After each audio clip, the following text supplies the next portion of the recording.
ఇవాళ రాష్ట్ర వ్యాప్తంగా కూడా ప్రజలందరూ కూడా కోరుకుంటూ ఉన్నారు. ఈ జగన్మోహన్ రెడ్డి యొక్క చేస్తున్నటువంటి ప్రజా వ్యతిరేక విధానాలు, సైకో విధానాలు, తుగ్లక్ పరిపాలన చూసి ఇవాళ ప్రజలందరూ కూడా వన్ సైడ్గా తీర్పిచ్చిన పరిస్థితి. ఎన్నికలైనటువంటిది కాకుండా వన్ సైడ్గా తీర్పిచ్చింది. ఇప్పటికే దాదాపుగా 158 లీడ్లో ఉన్నారని చెప్పి కొంతమంది మన పెద్దలందరూ కూడా చెప్తున్న పరిస్థితి. ఇక పార్లమెంట్ చూసుకుంటే కనుక మొత్తం అన్ని నియోజకవర్గాల్లో కూడా ఇవాళ కూటమి అభ్యర్థులందరూ కూడా నెగ్గుతున్నటువంటి పరిస్థితి ఉంది. అదే కాకుండా అందరూ కూడా మెజార్టీ, చాలా భారీ మెజార్టీతో ఇవాళ ఉంది. మన కొవ్వూరు నియోజకవర్గానికి వచ్చేసరికి పోస్టల్ బ్యాలెట్ కాకోకుండానే 33,466 ఓట్ల మెజార్టీతో ఈ రోజుని కూటమి అభ్యర్థిగా ముక్కుడు వెంకటేశ్వరరావు గారు నన్ను కొవ్వూరు నియోజకవర్గంలో ఉన్నటువంటి ప్రజలు అందరూ కూడా ఇవాళ ఓటర్ మహాశైలందరూ కూడా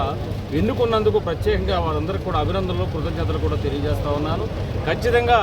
జగన్మోహన్ రెడ్డిని పరిపాలన చూసిన తర్వాత తిరిగి మళ్ళీ చంద్రబాబు గారు కానీ, పవన్ కళ్యాణ్ గారు కానీ, మోదీ గారి యొక్క నాయకత్వంలో ఈ రాష్ట్రంలో ప్రభుత్వాన్ని ఏర్పాటు చేసినట్లయితే కనుక ప్రజలందరూ కూడా సుఖ సంతోషాలతో ఉంటారని చెప్పిన ఆలోచనతో ఈ ప్రజలు ఇచ్చినట్టు తీర్పును బట్టి మనకు అర్థమవుతుంది. ఉద్యోగస్తులు కానీ, వ్యాపారస్తులు కానీ, లేకపోతే ముస్లిమ్స్ కానీ, క్రైస్తవుస్ కానీ, ఎస్సీ బీసీ మైనార్టీలు కానీ, ఎవరైతే ఉన్నారో కాపు సోదరులు కానీ, అన్ని కులాలకు సంబంధించినటువంటి అందరూ కూడా ఇవాళ ఈ జగన్మోహన్ రెడ్డి పరిపాలన మీద ఎంత విరక్త చెందారనేటువంటి దాని మీద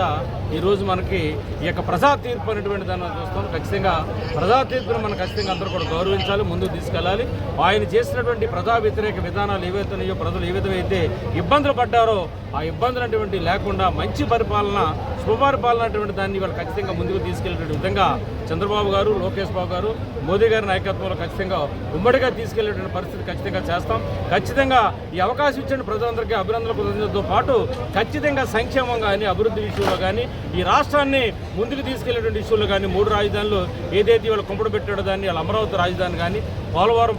సంబంధించినటువంటి ప్రాజెక్టు సంబంధించి కానీ, ఇతర ప్రాజెక్టులు కానీ, ఉద్యోగస్తులకు రావాల్సినటువంటి బెనిఫిట్స్ కానీ, ప్రజలకు యొక్క సంక్షేమ అభివృద్ధి కానీ ముందుకు తీసుకెళ్లి ప్రజలకి మరింత చేరువుగా దగ్గరుండి మేము ప్రజా పరిపాలన అందరూ కూడా అందిస్తామని చెప్పని మొత్తం రాష్ట్ర వ్యాప్తంగా ఉన్నటువంటి ప్రజలకు కానీ, కొవ్వూరు నియోజకవర్గంలో ప్రజలకు కానీ ప్రత్యేకంగా అభినందనలు, కృతజ్ఞతలు తెలియజేసుకుంటూ ఖచ్చితంగా మీ యొక్క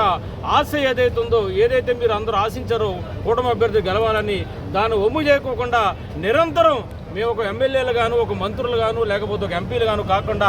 ప్రజాసేవ చేసేటువంటి విధంగా ఓ ప్రజా సేవకులుగా మేము ముందుంటాం తప్ప